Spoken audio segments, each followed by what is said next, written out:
మామూలుగా బైక్ తీసుకొచ్చి సైడ్కి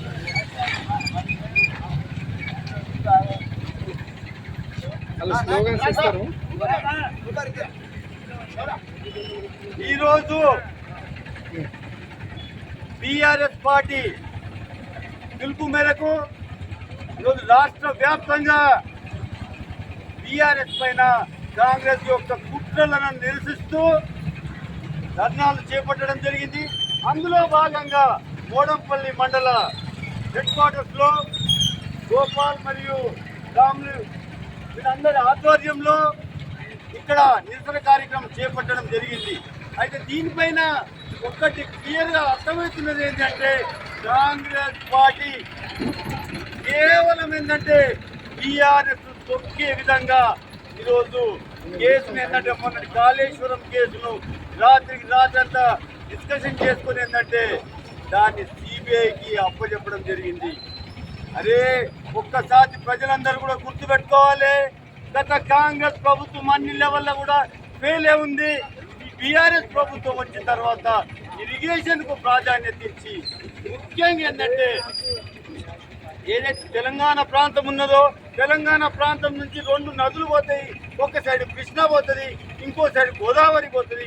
గోదావరి ఏంటంటే లోతట్టు ఉన్నది కాబట్టి ఆ నీటిని పైకి తీసుకొచ్చి తెలంగాణను మొత్తం సస్యశ్యామలం చేయాలన్న ఆలోచనతో ఏంటంటే ఎవ్వరికి రాని ఆలోచనను కేసీఆర్ గారు తీసుకొని ఏంటంటే కేసీఆర్ గారు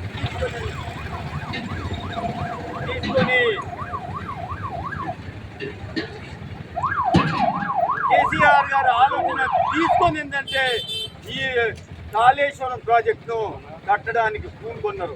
ఆ కాళేశ్వరంను కట్టి కాళేశ్వరం తీసుకుంటే ఏంటంటే కేవలం కాళేశ్వరం ఒక చిన్న ప్రాజెక్ట్ కాదు, ఇది ప్రపంచంలోనే అతి పెద్ద ప్రాజెక్టు. మన ఇండియాలో అయితే ఇప్పటివరకు దాని గురించి ఆలోచించిన వాళ్ళే లేరు. అలాంటి ప్రాజెక్టు తీసుకున్నవాడు కేసీఆర్ గారు. ఆ తర్వాత తీసుకుంటే ఏంటంటే కాళేశ్వరం కేవలం ఒక చిన్న ఏదో ప్రాజెక్టు కాదు, అది ఒక బ్యారేజ్. దాని ఏంటంటే సుమారు 500 కిలోమీటర్ల వరకు ఏంటంటే విస్తరించిన ప్రాజెక్టు, 1800 కిలోమీటర్ల కెనాళ్ళు, సుమారు 13 జిల్లాలకి ఏంటంటే నీళ్లు వచ్చే విధంగా డిజైన్ చేయడం జరిగింది. ఆ తర్వాత ఈరోజు కాంగ్రెస్ ఏంటంటే కేవలం ఏంటంటే కక్షపూరితంగా చర్యలు తీసుకుంటున్నది. ఆ రేవంత్ రెడ్డికి ఏంటంటే ఇరిగేషన్ పైన ఏమీ అవగాహన లేదు. ఆయన కేవలం ఏంటంటే ఏదో తూతు మంత్రంగా అవి ఇవి గల్లివల్లి మాటలు చెప్పి అబద్ధాలు చెప్పి ఈరోజు సీఎం కుర్చీ మీద కూర్చున్నాడే కానీ ఆయన ప్రజల గురించి కానీ ఆలోచన లేదు. ఏమన్నా మంచి పనులు చేద్దాం.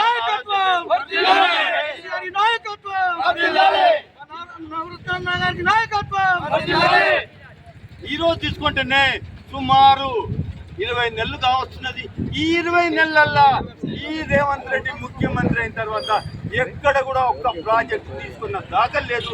ఎక్కడ కూడా ప్రజలకు ఏమన్నా మంచి పనులు చేసిన దాఖలు లేదు. కేవలం ఆయనకు కావాల్సింది ఏంటంటే గతంలో ఉన్న ముఖ్యమంత్రి కేసీఆర్ ఎట్లా ఆయన తవ్వు ఇచ్చేసి ఆయన ఏంటంటే ఆయన పైన విషం చింపే విధంగా చూసుకుంటున్నాడు. కానీ ఆయన ఏంటంటే ప్రజలకు బాగు చేసి అరే కేసీఆర్ ఇన్ని చేసిండు, ఆయనకంటే నేను 2 ఎక్కువ చేయాలన్న ఆలోచనతో మాత్రం లేదు.